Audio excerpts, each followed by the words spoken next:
Hello po mga kapraps, dito tayo ngayon sa isang property na available for sale. At ito'y matatagpuan natin dito sa bayan ng Siniloan, Laguna. Katabi lang po ng main road mga kapraps.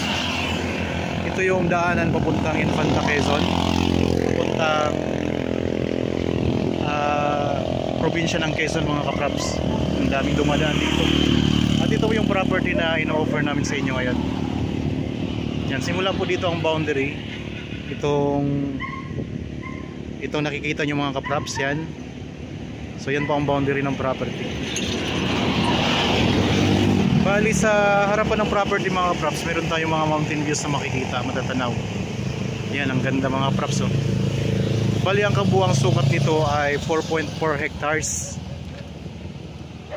So napakaraming mga fruit bearing trees sa loob mga kapraps. So mapapanood nyo po sa nauna kong vlog yung mga fruit bearing trees na nasa loob ng property. May mga tanim ito ng mga puno ng mangga, may mga santol, langka, at iba pang mga pananim. Meron din itong mga tanim ng mga kakao mga kapraps. Tapos may mga tanim din na mga puno ng kawayan.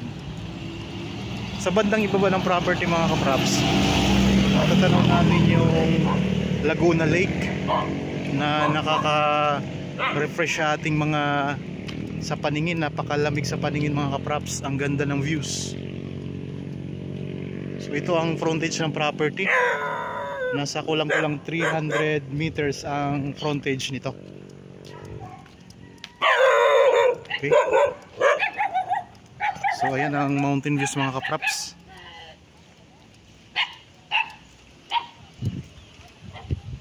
So binabaybay natin ngayon ang frontage nitong property.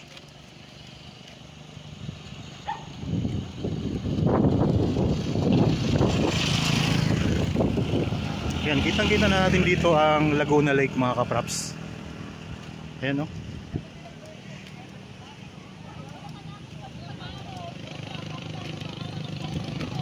So pag naalis natin yung ibang mga hindi na kailangan ng mga tanim dyan mga kapraps, mas lalong tanaw na tanaw yung Laguna Lake.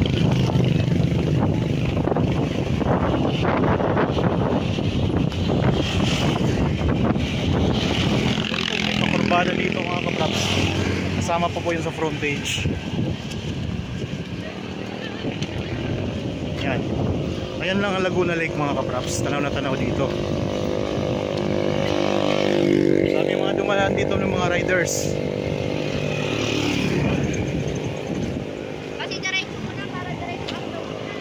So ang pinakadulo ng frontage nito ay hanggang doon sa may nakalagay na slow down.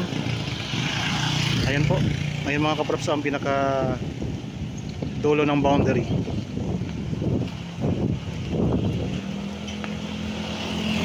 Daming riders ha. So ito may hagdanan siya papasok doon. Sa una kong vlog makikita nyo na inakyat ko yan. Nandoon yung ay pinapakita ko po doon yung mga tanim sa loob ng property. So ayan, dito sa may harapan ng property mga kapraps, napakaraming may mga tanim siya ng mga puno ng kawayan, oh.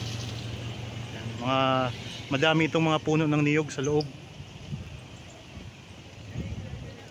So pwede itong gawing campsite, i-develop lang po at talagang mas lalabas ang ganda nito mga kapraps.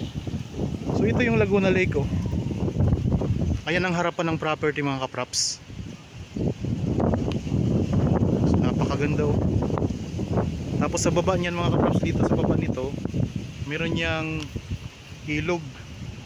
Yan, may mga paliguan na rin po dyan mga kapraps. Marami dyan mga nagsuswimming. Tapos yung mga mountain views mga kapraps. So ang ganda, oh. Kung sakaling interested kayo sa property na ito, pwede kayong mag-message sa amin sa contact details na nandyan sa description box itong video. So i-zoom ko lang mga kapraps ha. Yan ang Laguna Lake mga kapraps, oh. Napakaganda.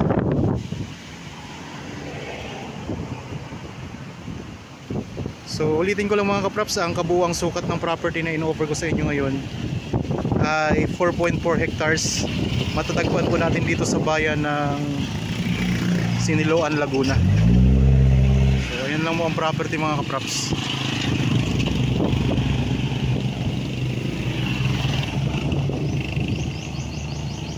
Tulad ng nabanggit ko kanina, itong kalsadang ito yung daanan papunta sa Infanta, Quezon. So malapit na lang po sa probinsya ng Quezon itong property na ino-offer ko sa inyo ngayon mga kapraps. So pero ito ay part ng Laguna mga kapraps, Siniluan, Laguna. Meron na ditong linya ng kuryente, meron na rin mga sources ng tubig dito mga kapraps. So pwede nyo itong gawin pasyalan kasi napakaganda ng view. So kung mga property na gusto nyo gawing pasyalan mga kapraps ang inyong hinahanap, ito napakaganda mga kapraps.